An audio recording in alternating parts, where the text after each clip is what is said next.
Magandang araw mga idol, welcome sa ating programa Asyong TV. Sa panahon ngayon, parang lahat maingay. Maingay ang social media, maingay ang opinion ng tao, maingay ang pressure ng mundo. Lahat may sinasabi kung paano ka dapat mamuhay, paano ka dapat magtagumpay at kung sino ka dapat maging. Kapag nag-scroll ka sa cellphone mo, makikita mo ang tagumpay ng iba. May bagong kotse, may bagong relasyon, may bagong achievement. At habang tinitingnan mo sila, unti-unti mong ikinukumpara ang sarili mo hanggang sa dumating sa punto na hindi mo na alam kung ano ba talaga ang gusto mo dahil mas pinapakinggan mo na ang ingay ng mundo kaysa sa boses ng sarili mo.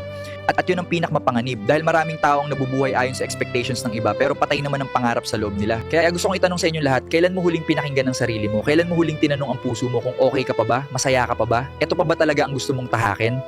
Dahil sa sobrang ingay ng paligid, nakakalimutan na nating pakinggan ang pinakamahalagang boses, ang sarili natin. Minsan hindi mo kailangan ng maraming opinyon, hindi mo kailangan ng validation ng lahat ng tao. Minsan ang kailangan mo lang ay katahimikan para maintindihan mo kung sino ka talaga.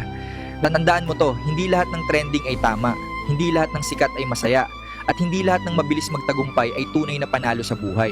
May mga laban na tahimik, may mga pangarap na mabagal mabuo, at may mga taong hindi maingay pero malayo na pala ang narating. Kaya wag mong pilitin sumabay sa takbo ng iba. Ang buhay ay hindi palakasan ng ingay, ito ay palakasan ng tibay ng loob. Sa papanahon ngayon, madaling mawala ang sarili mo dahil bawat araw may taong magsasabi kung ano ang kulang sa'yo. Pero wag mong hayaang ang mundo ang magdikta ng halaga mo. Dahil ang tunay na direksyon ay hindi nanggagaling sa comment section. Hindi ito nanggagaling sa likes o followers. Nanggagaling ito sa pagkilala mo sa sarili mo. Kaya kung pagod ka na sa ingay ng mundo, huminto ka sandali, huminga ka at pakinggan mo ang sarili mo. Baka matagal ka nang may sagot, natatabunan lang ng ingay ng paligid.